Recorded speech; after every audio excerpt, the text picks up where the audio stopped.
Saudara, pagi ini kita mau belajar dua pribadi yang berhasil masuk ke tanah Kanaan.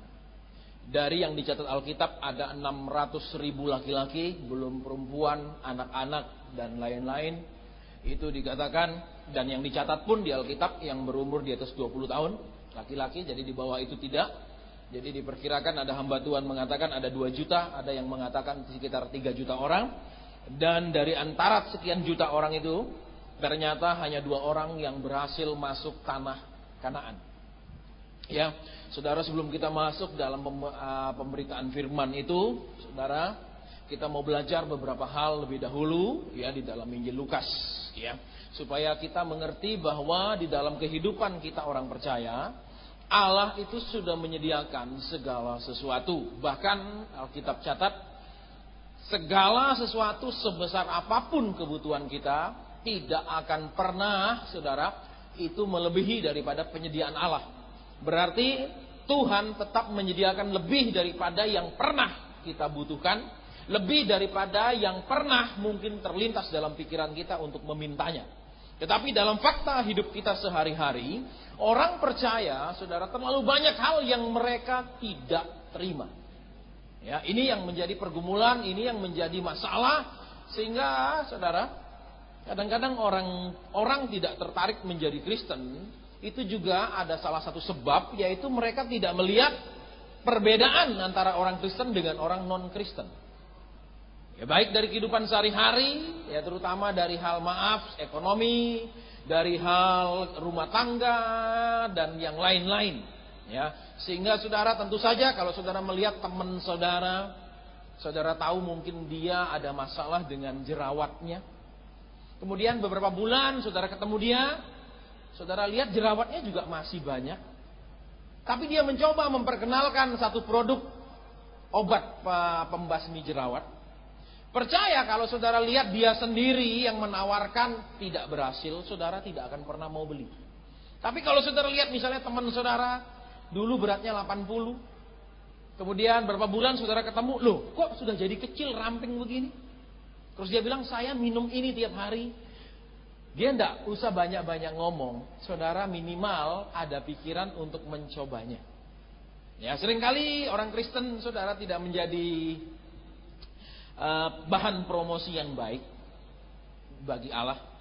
Seringkali bukan menjadi bahan promosi, tapi yang sebaliknya ya. Baik, sekarang buka Alkitab kita bersama. Kita buka dalam Injil Lukas lebih dulu sebelum kita masuk dalam inti pemberitaan firman Tuhan ya. Buka Alkitab kita bersama Lukas ya. Lukas pasal 16. Kita akan cepat di sini saudara, karena ini hanya prolognya. Nanti yang intinya adalah di dalam Perjanjian Lama. Baik, saudara, Lukas pasal 16 ayat ke-19.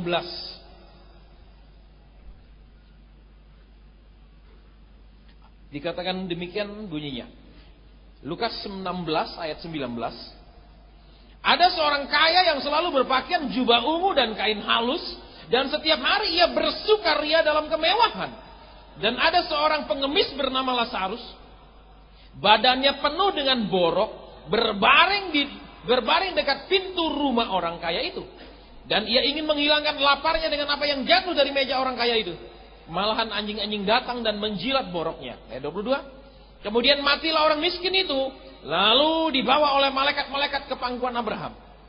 Ayat 23. Orang kaya itu juga mati, lalu dikubur. Dan sementara ia menderita sengsara di alam maut, ia memandang ke atas, dan dari jauh dilihatnya Abraham dan Lazarus duduk di pangkuannya. Baik, saudara, kita lihat di sini 2 orang yang hidup pada masa yang sama, di tempat yang sama, tetapi dalam keadaan yang berbeda. Yang dikatakan yang pertama orang kaya. Alkitab tidak catat namanya, saudara, karena firman Tuhan dengan jelas katakan, kalau nama kita tercatat di buku kehidupan, kita akan masuk ke sana. Kalau kita tidak tercatat, berarti kita tidak dikenal. Itu yang pertama. Dan yang kedua, karena kita tidak layak masuk ke situ, tidak perlu dicatat.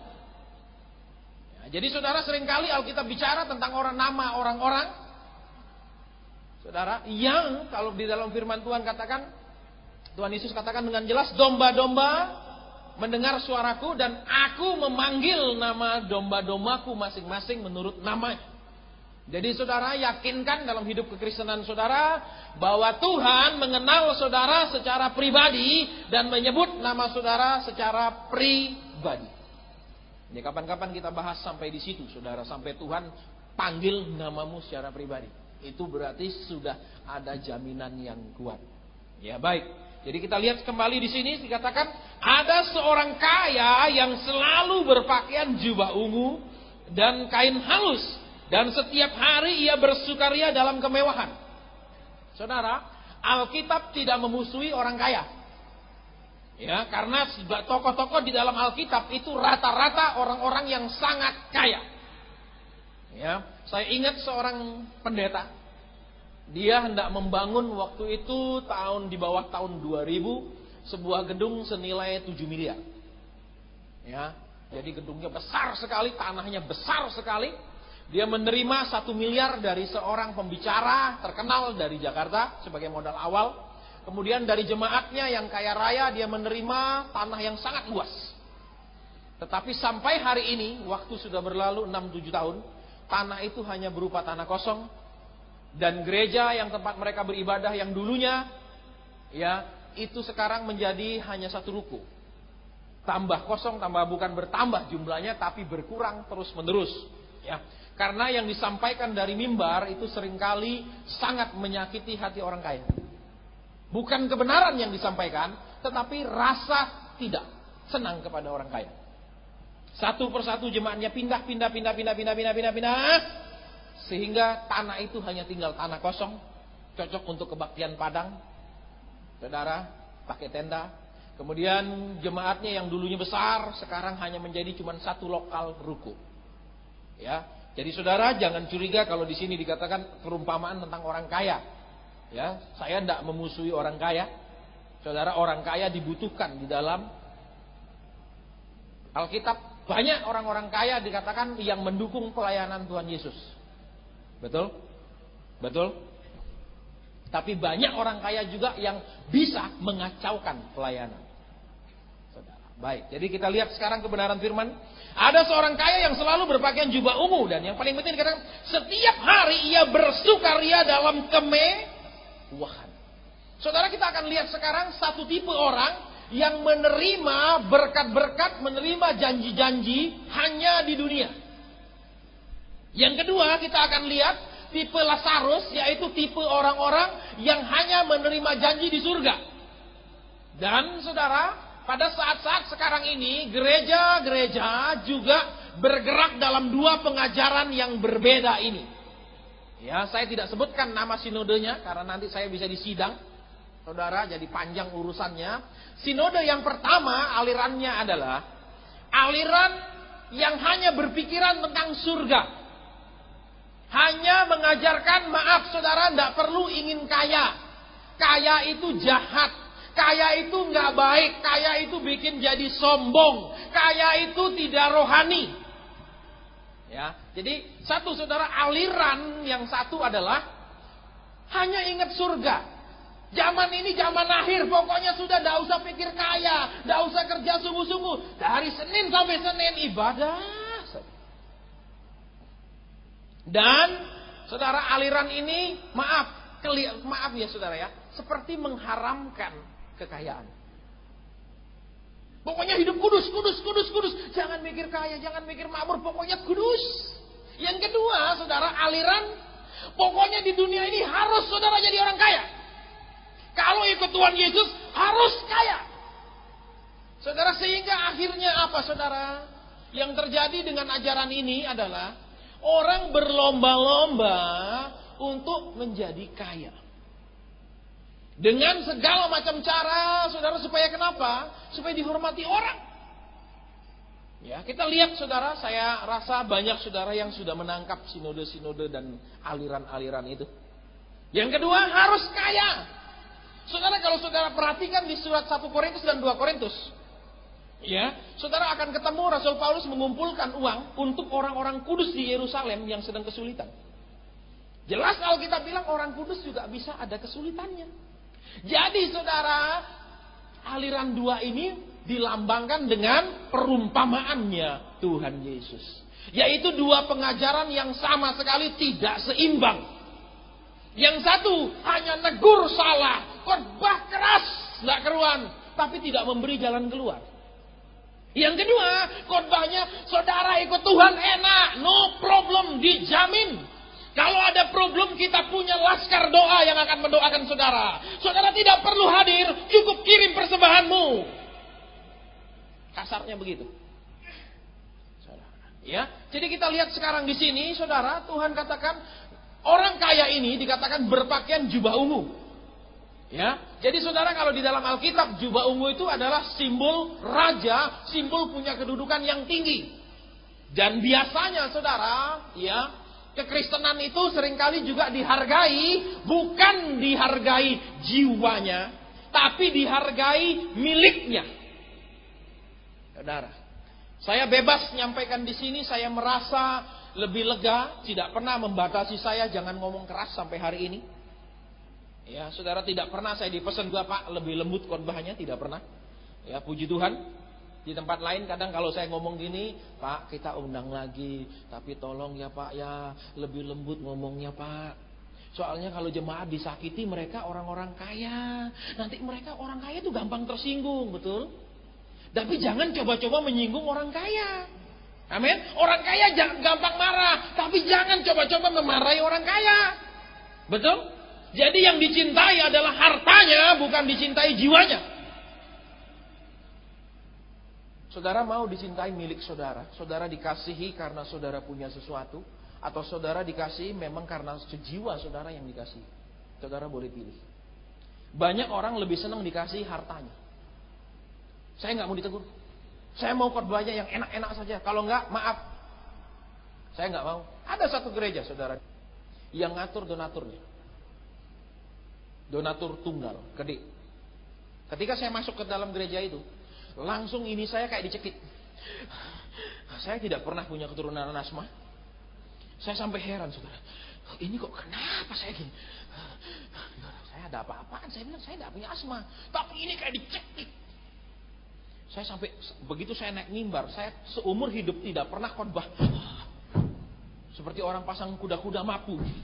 Gak pernah saudara, tapi ini saking dicekik, saya selalu begini di atas mimbar. Ternyata apa terjadi di situ saudara? Gereja itu tidak menyatakan kebenaran. Saya mau terus terang sama saudara. Bulan kemarin tanggal 27 saya mengakhiri pelayanan di tempat ini. Saya cerita tentang satu gereja yang tidak mengajarkan kebenaran. Malam itu saya mungkin saudara masih ingat ada rekamannya. Ya. Ketika kakak rohani saya khotbah di situ, Tuhan bilang sampaikan kepada mereka, mereka harus jujur dalam keuangan dengan aku kalau mereka mau beres. Saudara perhatikan, kenapa? Karena jemaat itu dikupas ketidakbenarannya. Sedangkan si ini takut kalau mereka pergi nanti kita sepi. Jadi tidak usah sampaikan kebenaran, kita perlu jumlah yang mereka tidak benar, no problem. Saudara perhatikan, Tuhan tidak peduli jumlah. 12 murid sesudah semua dikasih makan yang 6.000, berapa ribu itu? 5.000. Tuhan tegur, sisa 12 kembali. Tapi dengan 12 orang, satu pengkhianat, sisa 11. Hidup mereka benar, sampai keselamatan itu sampai kepada kita juga hari ini. Karena 11 orang yang hidup benar itu. Betul? Kalau yang 5.000 orang hidup ngaco itu dijadikan murid, apa nggak lebih kacau? Ya, kami hamba Tuhan bukan tamak uang saudara. Iya. Kami mengajar yang benar itu begini supaya saudara dihindarkan dari pergumulan dan masalah yang nggak habis. Bulan kemarin tanggal 26 saya diundang seorang pengusaha real estate ke kantornya. Dia bilang, "Pak, saya bangun real estate nggak laku." Tidak laku. Terus, "Bapak tolong doakan, kenapa kok nggak laku, Pak?" Baik. Tuhan, kenapa usaha anakmu ini kok sudah bangun sekian banyak real estate nggak laku? Nggak ada yang beli. Tuhan kasih lihat sesuatu. Saya nggak pernah ke real estate-nya situ. Saya bilang, "Pak, dulu waktu Bapak ratakan tanah di real estate itu sebelum proyek, ada begini. Ada sebuah batu kira-kira ukuran segini Pak, yang dipindah. Dia bilang, saya nggak tahu, saya mesti tanya, saya punya orang proyek. Tapi biasanya dia bilang, kalau kami ketemu batu yang besar, biasanya kami hancurkan. Untuk jadi dasar, malah nambahin untuk bahan bangunan. Saya bilang, Bapak, di salah satu rumah yang Bapak bangun, menghadap ke sana, disitulah batu itu dibawanya aslinya. Dan sebenarnya di batu itu ada penghuninya. Ya, itu memang ada, saudara, tapi nggak boleh disembah. Jadi penghuni tanah yang lama di situ, ya. Jadi saya katakan ada di segini. Terus yang kedua saya bilang, di tempat Bapak punya lokasi itu ada sebelah selatannya itu ada tanah kosong kira-kira sekian. Dia bilang iya, ada tanah kosong memang sebelah, tapi bukan milik saya. Itu di seberang jalan? Iya, di seberang jalan. Baik, di seberang jalan itu ada penunggunya. Terus, baik kalau gitu Pak, tolong didoakan. Baik, kita doa sementara saya tangking, ya. Terus tiba-tiba roh-roh itu seret jalan, saudara, ke rumah orang, ya. Oh, ternyata rumah orang itu dekat situ, ya, saudara. Jadi istilahnya gini, orang ini pinter, punya ilmu, ya. Jadi dia bisa mantrain, dia bisa sumpah serapah supaya itu nggak bisa laku. Kenapa dia orang Kristen bisa kena? Setiap pagi di kantornya ada persekutuan, undang pendeta bicara. Terus saya bilang, Tuhan, apalagi pesanmu? Tuhan bilang, dia sangat sering tidak sempat berdoa. Karena orang kaya, pengusaha real estate. Saya bilang, maaf Bapak, Tuhan bilang Bapak sering tidak sempat berdoa. Iya, sering sekali. Saudara, masalah memberkati, Tuhan memberkati kita itu masalah yang sangat gampang. Ya, saudara, Tuhan mau kasih makan 5.000 orang, cuman dia bilang mana ikan tuh, dia kasih, bisa 5.000 orang pesta makan. Gampang buat Tuhan, gak ada sulitnya. Tetapi yang paling sulit adalah membuat kita menyadari bahwa bukan kita hidup untuk mengejar berkat, bukan akhirnya repot sama berkat sehingga lupa sama yang memberi berkat. Saudara, tiap hari ada persekutuan di tempat itu, saudara. Undang pendeta tiap hari loh, saudara, tiap hari. Ya, tapi nggak laku. Kenapa? Memang satu, ada penunggunya, ya, tempatnya. Terus kedua, memang karena dia nggak terlalu sungguh-sungguh sama Tuhan. Jadi saudara perhatikannya, tidak salah menjadi kaya, tetapi adalah salah kalau menjadi kaya tanpa bisa mengendalikan kekayaan, tapi dikendalikan oleh kekayaan. Itu yang salah, saudara. Baik, kita akan lihat sekarang kebenaran di sini. Dikatakan orang kaya itu selalu bersukaria. Saudara perhatikan, ini berarti lebih daripada orang-orang kaya di kota Surabaya. Kenapa? Orang kaya kota Surabaya juga banyak susah. Ya kan, banyak bingung, banyak masalah.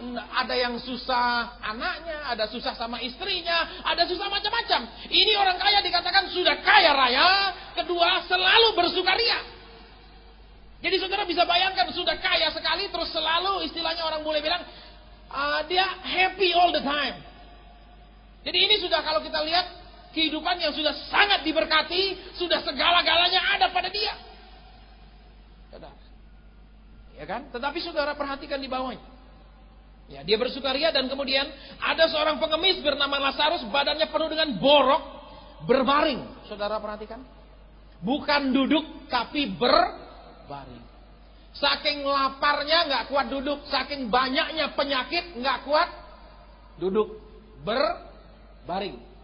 Saudara lihat, dekat pintu rumah orang kaya itu. Nah, saudara, kita mau perhatikan sekarang yang kedua. Tipe kekristenan yang kedua, ya, tipe kekristenan Lazarus, badan penuh borok. Saudara tahu kan borok itu apa? Koreng-korengnya nggak sembuh kan? Jadi ada nanahnya keluar, lalat banyak datang kan? Kalau kita punya koreng itu kan masih ditutup karena itu mengundang lalat baunya. Nah, saudara lihat di sini, dikatakan tipe Kristen yang kedua apa? Tipe Kristen yang seakan-akan semua dalam hidupnya itu buruk. Ya, dari kondisi kesehatannya parah, sakit.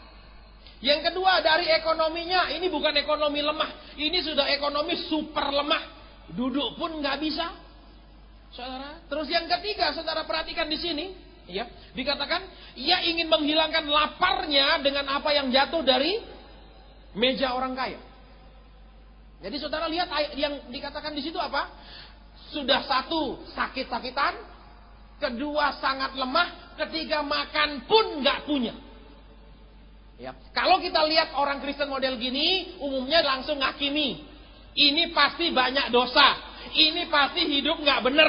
Ini pasti ada kutuk, pasti dan lain-lain.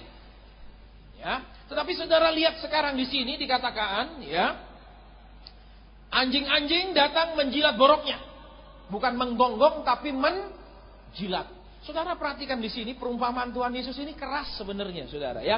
Sampai sekarang bagi orang Yahudi, binatang yang paling najis itu anjing. Ya, kalau dimaki babi no problem. Betul, kucing no problem, tapi jangan sampai ada kata, ya. Nah, saudara perhatikan Tuhan mengcompare, saudara membandingkan dengan tajam. Ya, anjing bukan gonggong tapi jilatin. Anjing bisa lebih sayang daripada manusia. Baik, kita nggak bahas ini terlalu panjang, tapi kita akan lihat inti-intinya saja. Baik, dikatakan di situ terus apa? Kemudian matilah orang miskin itu. Saudara perhatikan, ya, orang-orang yang susah umumnya lebih gampang mati. Iya kan, kalau saudara sakit, pergi mana? Singapura. Jadi ini memang udah dari dulu begitu. Ya, saudara. Jadi kita lihat sekarang di sini dikatakan apa? Oh, dikatakan Lazarus mati, ya. Lalu dibawa malaikat ke pangkuan Abraham. Saudara perhatikan sekarang. Ya. Lazarus mati tapi langsung dibawa ke pangkuan Abraham. Nah, kemudian saudara lihat ayat yang menarik di bawahnya. Orang kaya itu juga mati. Loh. Tuh, saudara perhatikan, orang kaya itu juga mati.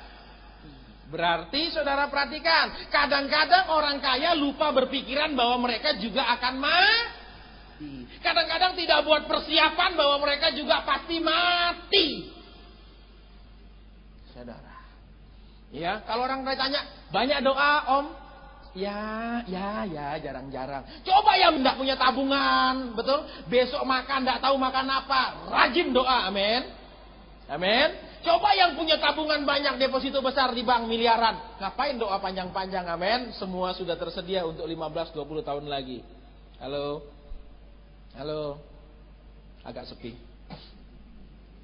Ya, jadi saudara lihat kembali di sini apa dikatakan? Orang miskin ini mati dulu, tapi Tuhan bilang orang kaya itu juga mati.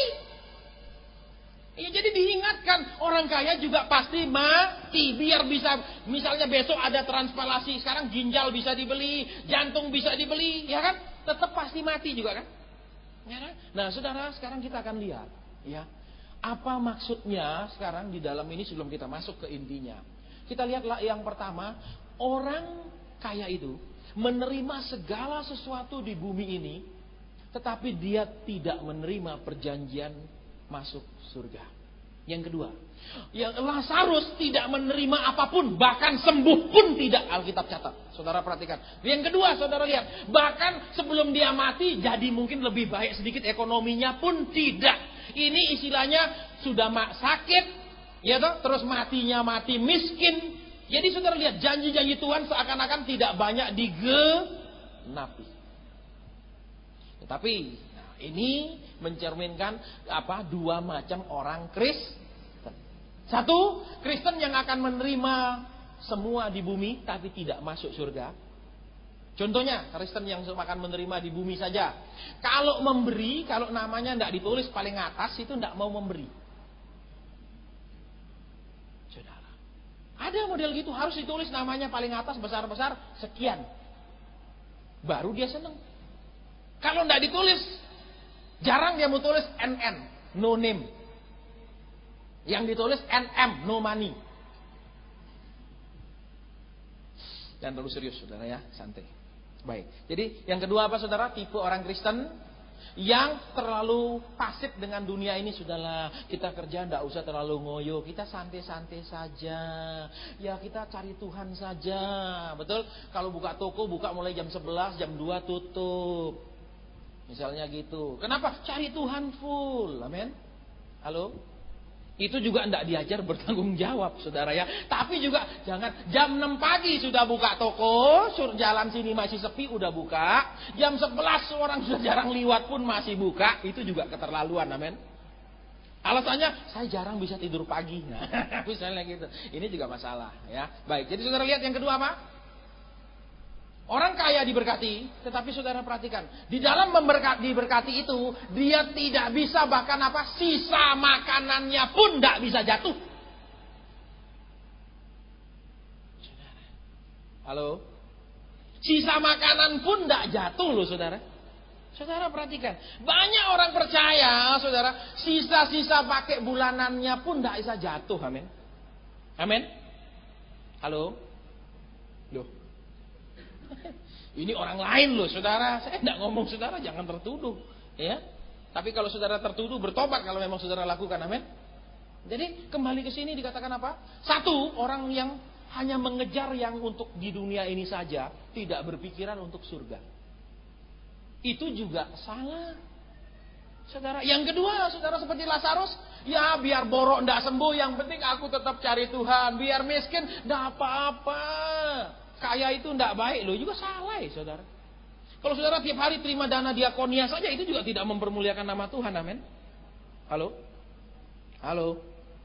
Iya kan? Ya sekarang kita lihat tipe orang ketiga yang Tuhan mau setiap orang Kristen jadi. Yuk, cepat di situ.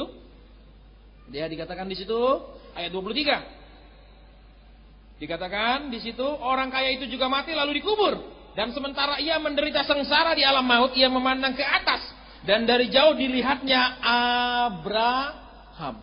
Jadi di antara ketiga orang, dua orang antara kaya dan miskin, ada yang namanya Abraham. Saudara perhatikan, ya, pengajaran kekristenan itu harus seimbang. Tidak boleh hanya ngajarkan kekudusan, bola itu saja.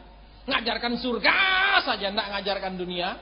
Terus yang kedua, ngajarkan kejar duniawi saja, tidak pernah ngajarkan kebenaran firman, juga ngawur. Ya, dan selama saudara bersekian ribu tahun, ya, selalu saudara dari mulai zamannya Musa sampai sekarang itu terlalu keseimbangan itu selalu terjadi. Ya, baik. Jadi sekarang kita mau lihat kembali di sini, saudara. Yang ketiga, Bapak Abraham. Tuhan katakan saudara kepada kita, dia mati supaya berkat Abraham sampai kepada kita. Ya, Abraham saudara perhatikan, dia rindu punya anak, kemudian dia diberi anak. Betul? Kedua saudara, Abraham dikatakan ketika dia nurut keluar dari Ur Kasdim, Alkitab catat dia menjadi kaya dan menjadi sangat kaya. Itu kata firman Tuhan. Jadi saudara perhatikan, kerinduannya dijawab. Ya, kerinduan hatinya, pergumulannya dijawab. Kemudian juga dia menerima berkat-berkat. Kemudian ketika dia mati, dia masuk ke surga. Itu yang orang Kristen mesti punya kerinduan seperti itu. Aku mesti juga mengalami janji Tuhan di bumi, menikmati janji-janji Tuhan di bumi, dan mati masuk surga. Jangan saudara pakai ya muda kaya raya, tua foya-foya, mati masuk surga. Itu saudara ya. Baik, saudara. Jadi baik. Jadi saudara perhatikan di sini, Tuhan mau yang seimbang. Ya, bagaimana cara menyeimbangkan, saudara? Jadi kita tidak hanya mengejar surga, terus tiap hari kerjanya cuma doa. Ditanya, "Pak, enggak kerja?" "Males, doa saja." Loh, itu juga ngawur sebagai suami, betul? Terus sebagai istri, "Kamu enggak masak?" "Enggak, aku pergi doa." Loh, tiap hari pergi doa? Iya, tiap hari. Loh, ini juga ngaco jadi ibu, betul? Ya, ada banyak ibu-ibu karena maaf. Ya, zaman sekarang kan tidak pernah kita diajar kaum muda, terutama yang wanita. Tidak ada pernah gereja mengajar tiap memasak. Betul? Tidak pernah ada. Sampai hari ini saya tidak pernah ketemu. Yang ada cuma diajar, "Hai kaum muda, terutama yang pemudi, jangan nikah sama orang gak percaya." Betul? Waktu pacaran agak jauh-jauh sedikit jaraknya, men. Itu yang diajar, tapi tidak pernah diajar mempersiapkan diri bahwa dia sebagai ibu besok itu akan minimal bisa memasakkan sesuatu. Bukan mungkin telur ceplok. Betul? Ya enggak? Saudara mungkin Indomie ya, pagi sari mie, siang Indomie, malam apa mie. Saudara, ini misalnya begitu. Itu kan juga keterampilan yang perlu, saudara. Kadang-kadang kita harus mempersiapkan hal-hal seperti itu. Sebagai bapak juga harus dipersiapkan. Ya, kemarin saya pulang pelayanan malam. Itu ada berapa ibu di belakang satu mobil. Terus dia cerita, saya punya suami lebih tua lah 17 tahun dari saya. Dulu saya pikir dia dewasa.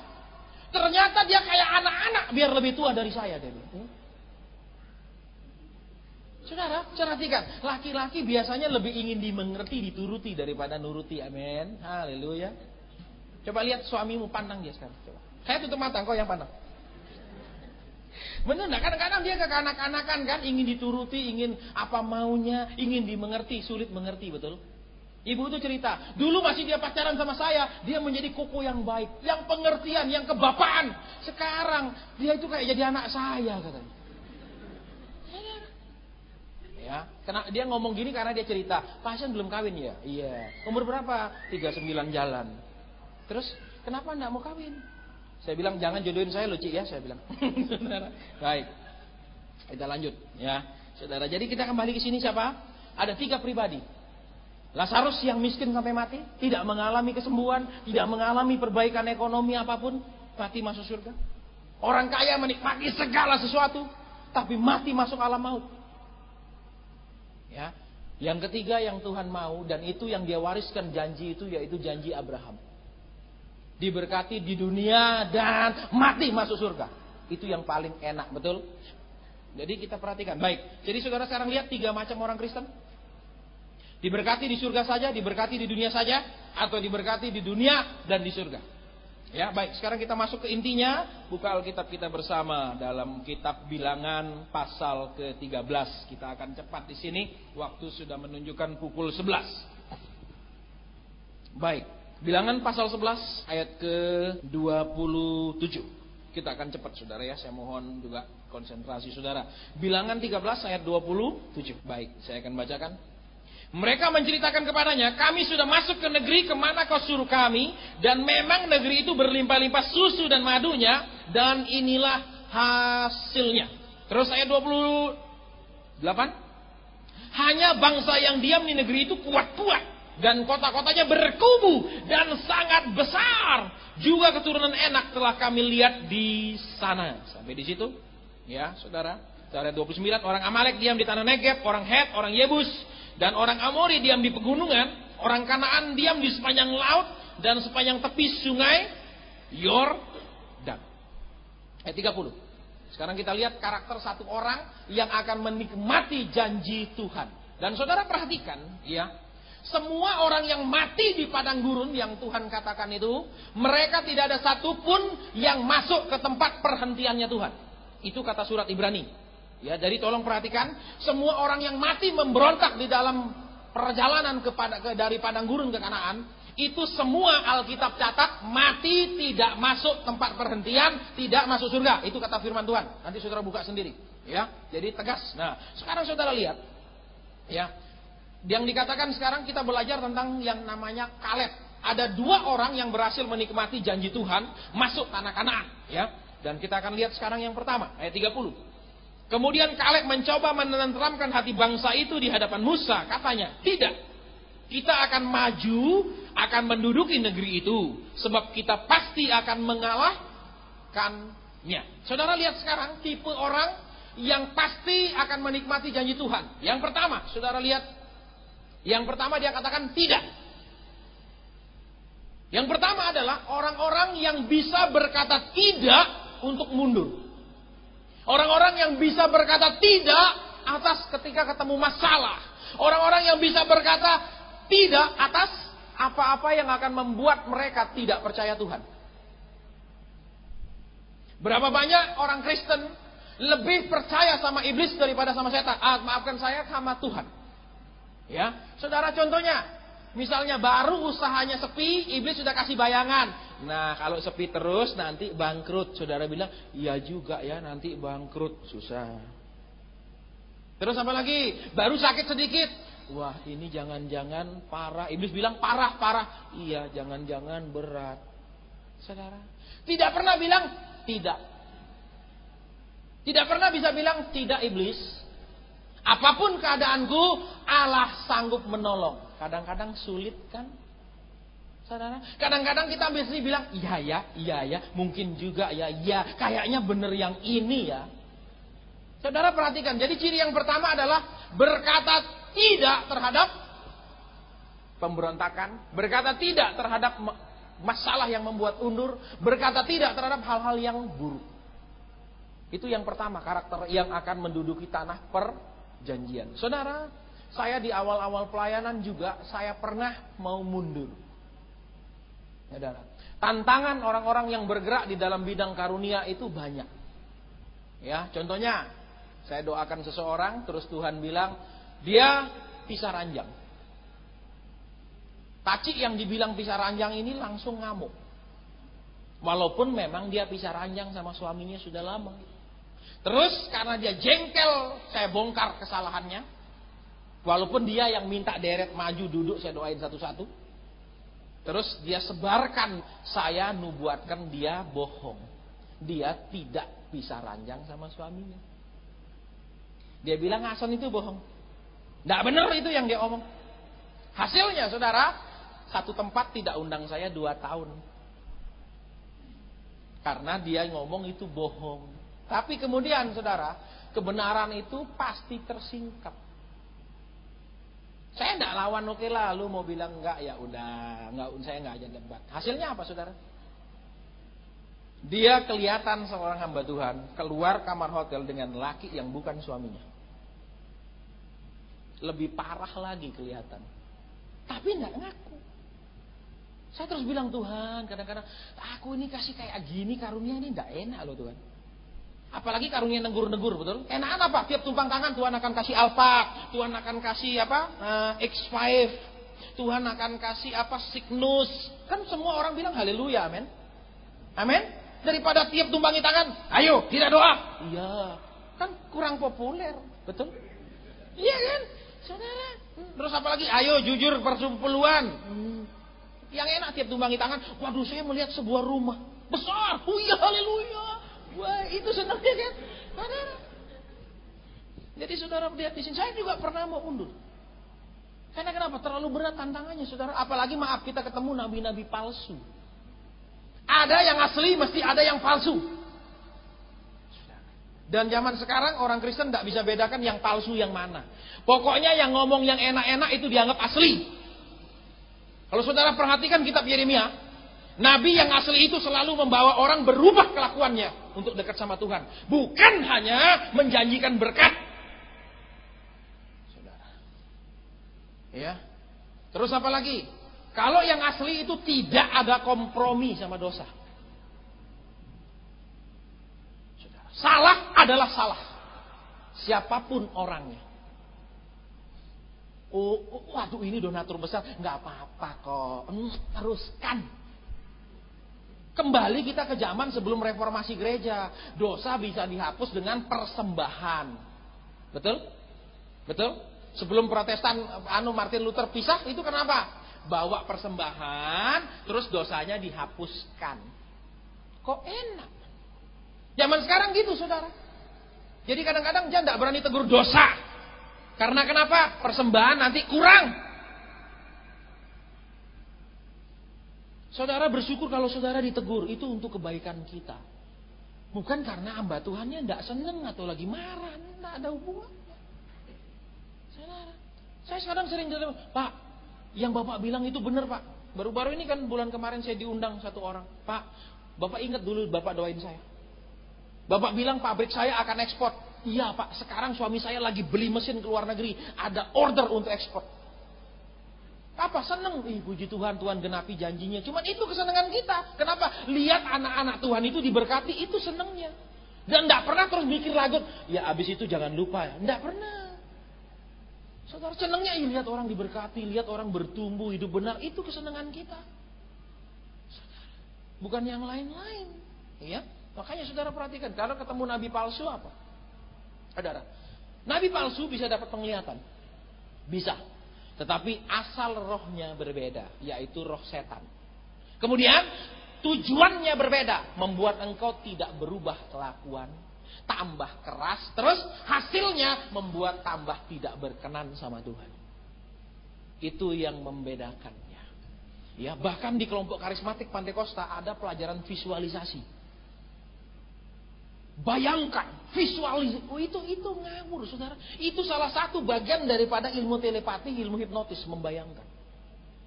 Tuhan tidak suruh kita membayangkan, menghayalkan. Tuhan bilang, kecap dan nikmati. Betul? Bukan bayangkan kamu makan mie. Geneng lama-lama. Betul? Bayangkan kamu naik motor, bayangkan naik apa? Sedan. Gini caranya kan kebalik, saudara. Betul? Ini aneh-aneh, saudara. Ya ada pelajaran visualisasi. Itu juga tidak benar, saudara. Ya kita yang sudah pernah belajar gitu dulu tahu, ini ngawur semua. Ya, kalau yang dari Tuhan itu Tuhan atur sepenuhnya dan itu semua cocok sama ini. Saya dulu enggak, Tuhan, aku kok paling sakit sih karunianya. Tiap ketemu orang tegur. Orang sakit ditegur dulu baru Tuhan sembuhkan. Enggak mau tuh langsung sembuh, enggak bisa. Tegur dulu. Tuhan bilang begini, berubah. Iya, baru sembuh. Saya bilang, Tuhan, aku enggak mau yang kayak gitu. Aku mau kayak orang lain, tiap tumpang langsung sembuh.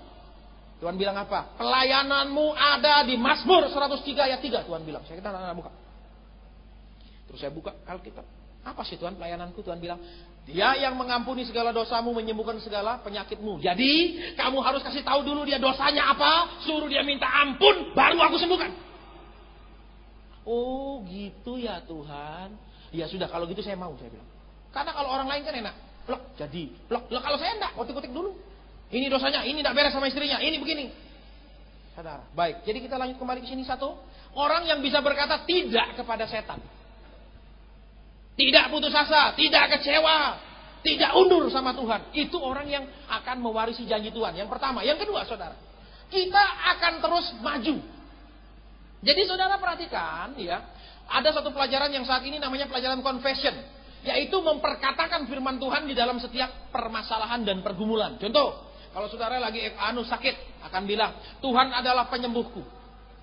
Dia adalah tabibku yang ajaib. Saudara bisa perkatakan seperti itu. Itu pelajaran confession. Tapi saudara lihat, berkata tidak saja, menolak saja tidak akan cukup. Ya, saudara tidak undur dari Tuhan, saudara tetap ibadah juga, itu tidak cukup. Saudara harus maju. Bisa datang duduk dengar, pulang lupa.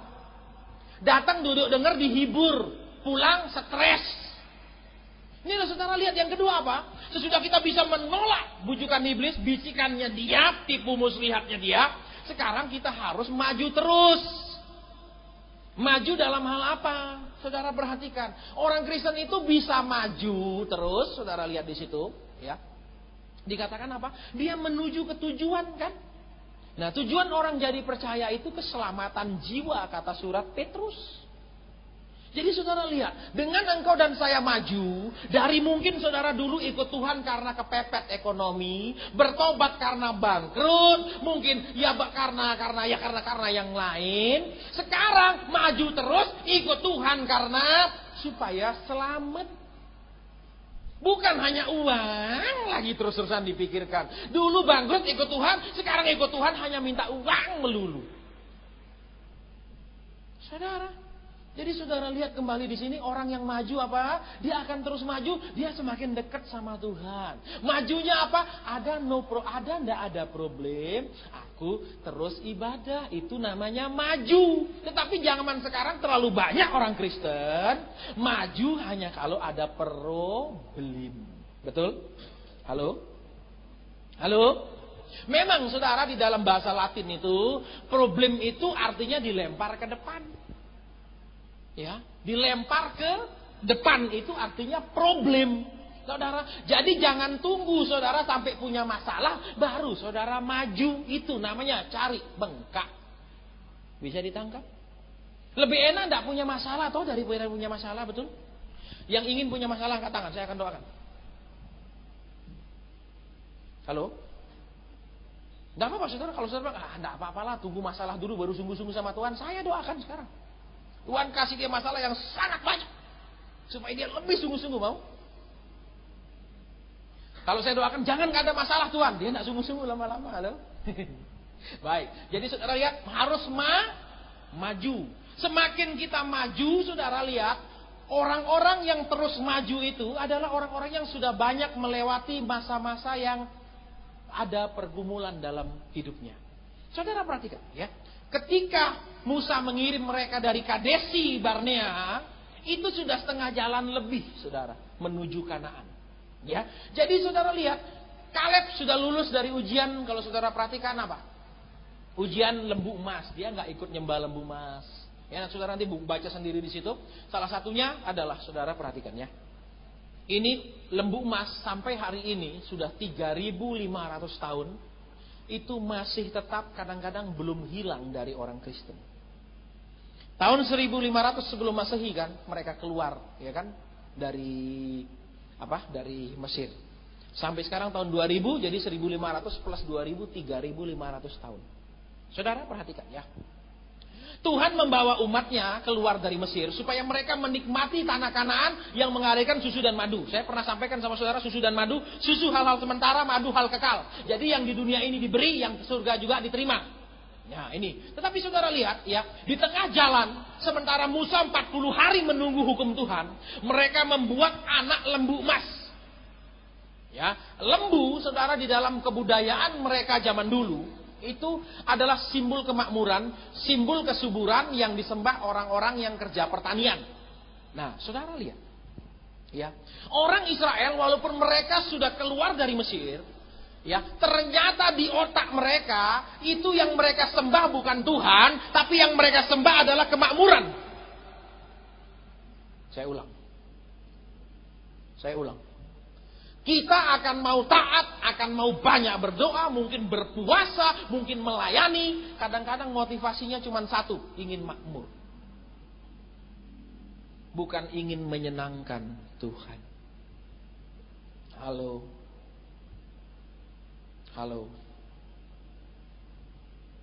Ya kan? Maka mereka buat lembu emas. Inilah Allah yang memimpin kami. Jadi yang memimpin mereka anggap apa? Kemakmuran. Kalau ada berkat, apa? Saudara perhatikan, kami hanya dipimpin untuk berkat. Kami hanya dipimpin untuk kekayaan. Kami mau dipimpin hanya untuk kesenangan. Tapi kami tidak mau dipimpin untuk diproses oleh Tuhan. Dan sampai saat-saat ini, orang Kristen paling sulit diajar untuk namanya proses dibentuk Tuhan. Mereka ingin apa? Mereka angkat anak lembu emas. Mereka bilang, inilah Allahku, inilah Allahmu yang bawa kamu keluar. Mereka mengagung-agungkan lembu emas. Yang diagungkan adalah kemakmuran. Yang dipuji, yang dihargai bukan ketaatan, bukan hidup benar, tapi cuma keberhasilan ekonomi.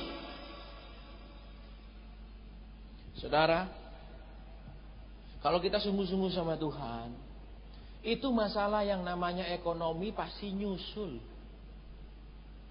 Kalau pikiran kita sudah benar, motivasi kita benar, yang lain itu otomatis nyusul.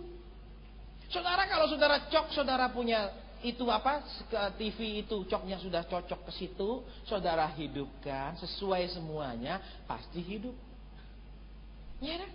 Tapi kalau saudara saklarnya stupnya saudara turunkan, saudara cok TV kok enggak hidup-hidup ya? Ya memang nggak akan hidup karena nggak ada strumnya. Apalagi satu kabel pakai kabel iman, nggak mungkin. Iya saudara. Jadi kita mau lihat di sini kembali, saudara, yang pertama kata tidak, yang kedua saudara tak terus maju. Nah untuk terus maju itu saudara tidak mudah, ada halangannya, iya kan? Mereka menyembah lembu emas karena kenapa? Musa terlalu lama ditunggu.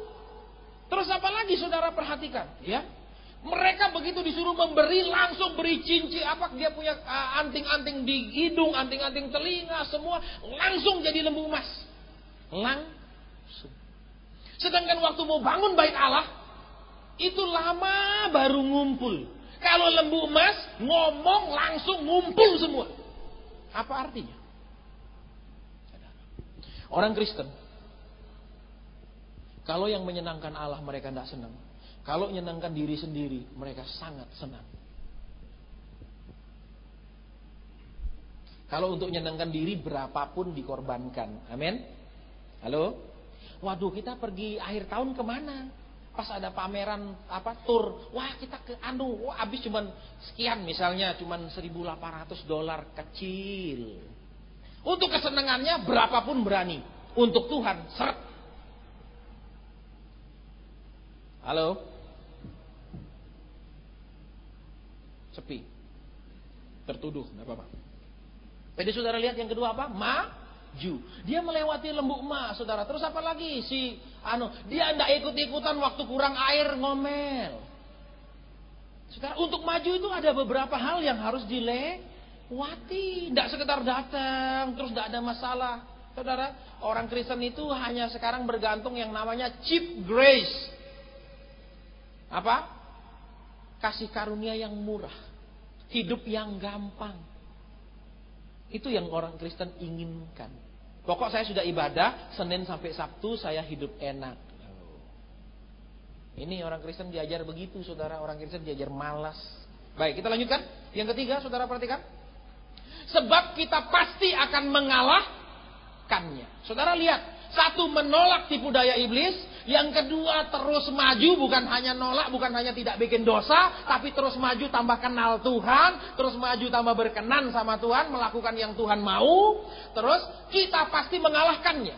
Jadi saudara, yang ketiga adalah, saudara lihat, ya, dia menghadapi peperangan sekarang. Dikatakan ada orang-orang enak, orang ini yang begitu banyak, saudara. Dan kota yang pertama yang harus mereka taklukkan ketika mereka menyeberang sungai Yordan, itu adalah kota Yeriko. Kota yang dikatakan temboknya 6 meter tebalnya, saudara. Nah, sekarang saudara lihat, ya, Kaleb melihat, tetapi dia katakan apa? Kita pasti mengalahkan. Saudara, kita lihat sekarang tipe yang ketiga, orang yang bisa menikmati janji Tuhan adalah orang-orang yang sungguh-sungguh mengerti janji Tuhan. Kalau percaya, saudara bilang, saudara percaya, saudara pasti diberkati. Semua bilang yes. Tapi saudara mengerti cara menerima berkat. Nah, ini yang belum tentu. Ya kan? Saudara percaya, saudara pasti ditolong. Percaya. Tapi caranya supaya Tuhan mau tolong, belum tahu. Iya kan, saudara? Jadi kita kembali ke sini, dikatakan sebab kita pasti mengalahkannya. Nah, yang ketiga, saudara apa? Kalau dia bilang kita pasti mengalahkannya, ada kepercayaan, ada iman. Kalau saudara ada masalah, gimana ya masalah saya? Selesai nggak? Tambah parah nggak? Bagaimana ya? Apa Tuhan mau tolong nggak? Kan tanda tanya terus selama ini, bingung terus lebih banyak. Betul saudara, saya ngalami. Saudara, saya pernah di-cut di Surabaya. Ya, satu sinode besar, cut saya, seluruh jadwal saya dibatalkan. Padahal setiap hari saya khotbah di situ. Di cabang ini, setiap hari tidak ada kosong. Saudara, saya dituduh orang, terus di-cut langsung, tidak pernah saya ditanya benar tidaknya.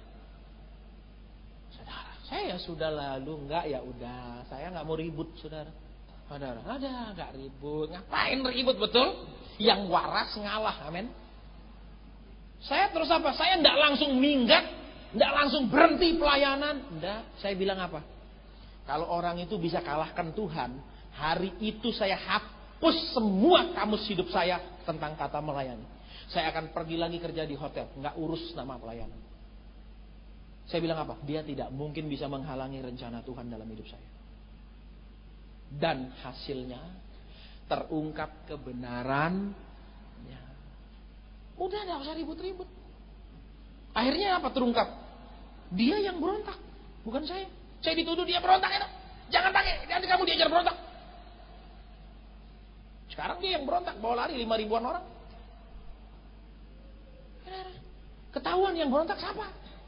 Saya enggak, saudara enggak suka ribut. Jadi saudara perhatikan yang ketiga apa? Kita pasti mengalahkannya. Jadi saudara perhatikan, ada keyakinan apa yang masalahmu, apa pergumulanmu, apa yang menghalangi engkau untuk menerima janji Tuhan, itu pasti engkau kalahkan kalau engkau terus maju. Alkitab sudah catat, Rasul Paulus bilang apa?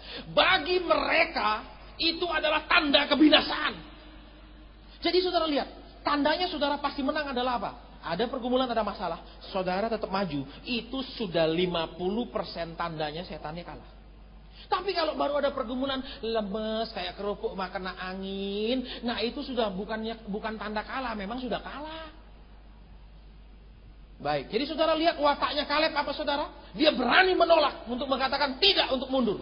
Kedua dikatakan dia terus maju, bukan hanya diam di tempat. Banyak orang Kristen ya jadi jemaat tetap begini, tidak mau maju-maju, tidak mau ikut ambil bagian pelayanan, mungkin doa, mungkin apa. Saudara, di gereja kami orang luar pulau, gereja kecil. Saudara, gereja kami pernah digoncang. Ada satu sinode masuk, terus setengah lebih minggat. Terutama yang kaya-kaya. Semua pindah ke situ. Pendetanya stroke, pakai kursi roda langsung. Kami tidak tinggalkan pendeta kami. Kami kumpul, kami doa terus. Tuhan tolong dia Tuhan. Dan semua yang kumpul itu, semua dipakai Tuhan.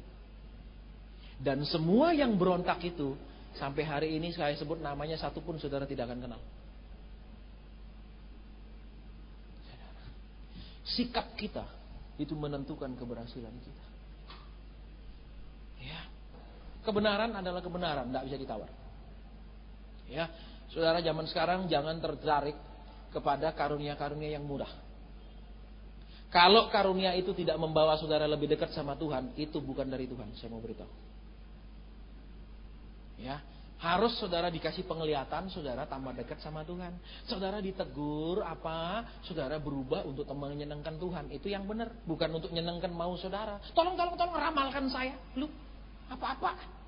Emangnya kita ya? Enak saja. Saudara, baik. Jadi kita lanjutkan, sekarang kita lihat karakter yang kedua. Ya. Dikatakan di situ, saudara, ayat pasal 14, kita cepat ya, sudah setengah 12 ini. Pasal 14 ayat 6. Tetapi Yosua bin Nun dan Kaleb bin Yefune yang termasuk orang-orang yang telah mengintai negeri itu mengoyakkan pakaiannya dan berkata kepada segenap umat Israel, negeri yang kami lalui untuk diintai itu adalah luar biasa baiknya. Terus jika Tuhan berkenan kepada kita, maka Ia akan membawa kita masuk ke negeri itu dan akan memberikan kepada kita suatu negeri yang berlimpah-limpah susu dan madunya. Sampai di situ saja, saudara. Kita waktu sudah terbatas, saya tidak bisa bahas terlalu panjang. Tapi kita lihat sekarang karakter Yosua. Yang pertama, Yosua bilang apa? Negeri itu luar biasa baiknya. Kalau saudara suka buka Alkitab bahasa Inggris, ya, di salah satu kitab Mazmur dikatakan, mereka menolak negeri perjanjian.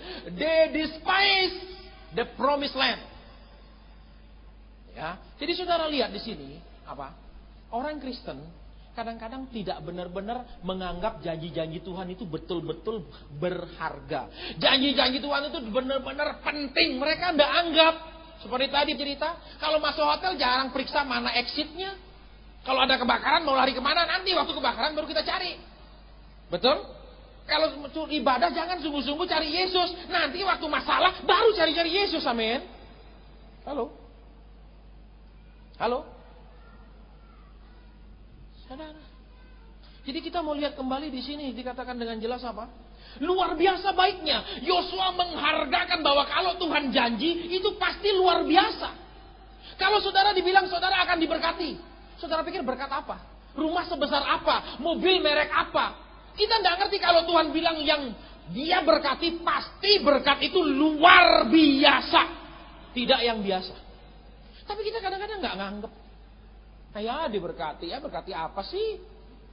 Saudara, penghargaan loh. Saudara, jadi lihat sekarang yang pertama apa? Untuk mewarisi janji Tuhan, menikmatinya, harus benar-benar menghargakan bahwa janji itu memang hebat, janji itu luar biasa, janji itu memang sangat berharga. Bukan sekedar janji-janji sekedar, ayo janji pergi makan, itu janji apa-apaan. Ini yang pertama, saudara. Banyak orang Kristen tidak anggap janji Tuhan itu sangat berharga. Yang kedua, saudara perhatikan dulu, ya. Kita akan cepat sekarang. Dikatakan di situ, ya, luar biasa baiknya. Yang ayat 8, jika Tuhan berkenan kepada kita. Saudara lihat yang kedua, ya. Dikatakan dia mengerti janji-janji Tuhan itu hanya akan dialami oleh orang-orang yang berkenan. Saudara, bertahun-tahun yang lalu Tuhan kasih saya penglihatan. Saya dikasih penglihatan jelas, ada pesawat liwat di bawahnya jalan raya. Saya bilang, mana ada pesawat di atas bawahnya jalan raya. Saya nggak anggap, saudara, nggak anggap. Saya bilang aneh, kenapa? Masa ada lapangan terbang, atasnya bawahnya jalan. Saya dikasih lihat jelas sekali, saudara. Terus kemudian saya berangkat ke Eropa, saya mendarat di Schiphol. Begitu saya mendarat, di luar kaca saya lihat, bawahnya memang jalan raya. Saudara, begitu saya bilang, Tuhan, terima kasih. Ini yang kau kasih saya lihat berapa tahun lalu, ternyata bawahnya jalan raya. Ya kan?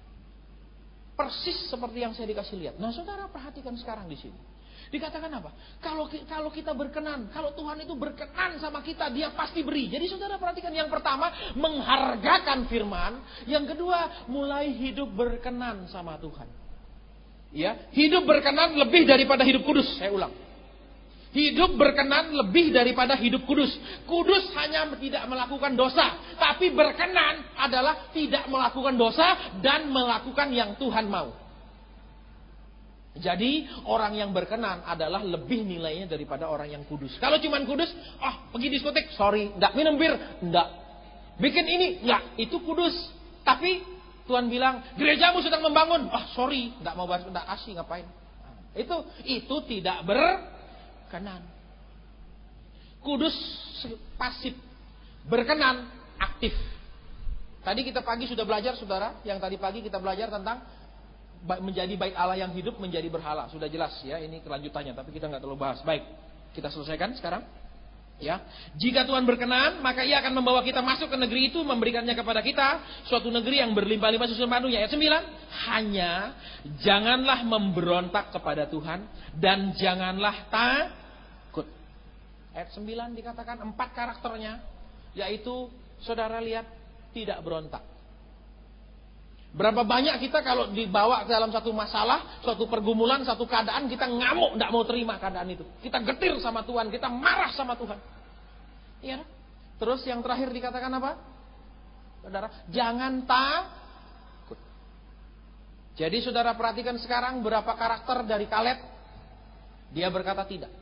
Saya tidak akan undur. Walaupun ada tantangan, saya maju. Saya tidak akan tinggalkan pelayanan, walaupun ada masalah. Saya tidak akan tinggalkan ibadah walaupun begini dan begitu. Itu baru bisa mewarisi janji-janji Tuhan. Dan yang kedua dikatakan tadi, Kaleb bilang apa? Ya. Coba yang di atasnya. Tentang Kaleb pasal 13. Iya. Kita akan maju. Saudara perhatikan, saya pernah khotbah di sini, saya sampaikan banyak orang bisa bertahan di dalam masalah, tetapi terlalu sedikit orang yang bisa maju walaupun ada masalah. Tuhan mau ada masalah terus maju. Saudara, saya pernah ngalami ketika saya dibatalkan itu 2 minggu jadwal saya kosong, 0. Karena tiap hari mereka booking, habis tiba-tiba bersih 2 minggu. Karena kerjaan 2 minggu, gak ada undangan mendadak. Saya gak langsung, sudah habis itu aku leha-leha, enggak, saya berdoa. Hasilnya saudara tahu? 2 minggu saya nganggur. Berarti cuma 2 minggu saya pelayanan, 2 minggunya nganggur dalam bulan itu. Itu adalah bulan di mana saya menerima berkat paling besar selama pelayanan saya.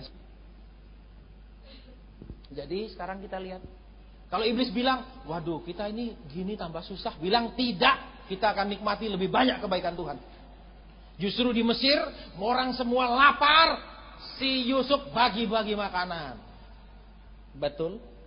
Betul? Tapi prosesnya dulu dong. Halo? Iya kan? Jadi kita mau lihat di sini kembali, saudara ya. Terus apa lagi? Ketika kelaparan, Ishak menabur. Ketika musim orang susah, dia nabur dapat 100 kali lipat, kata Tuhan. Betul? Aneh-aneh loh. Jadi saudara perhatikan kembali di sini. Harus kita berani bilang tidak. Saudara mau letih, mau tidak doa, bilang tidak iblis, kamu tidak bisa bikin aku berhenti doa. Cepat berlutut doa. Mau malas baca firman, bilang tidak iblis, kamu tidak bisa bikin aku tidak baca firman. Kalau saudara terus mengatakan tidak kepada iblis, berarti saudara selalu mengatakan iya kepada Tuhan. Tapi kalau saudara selalu pikir-pikir kata iblis, berarti saudara ragu akan kata Tuhan. Kita akan berdoa.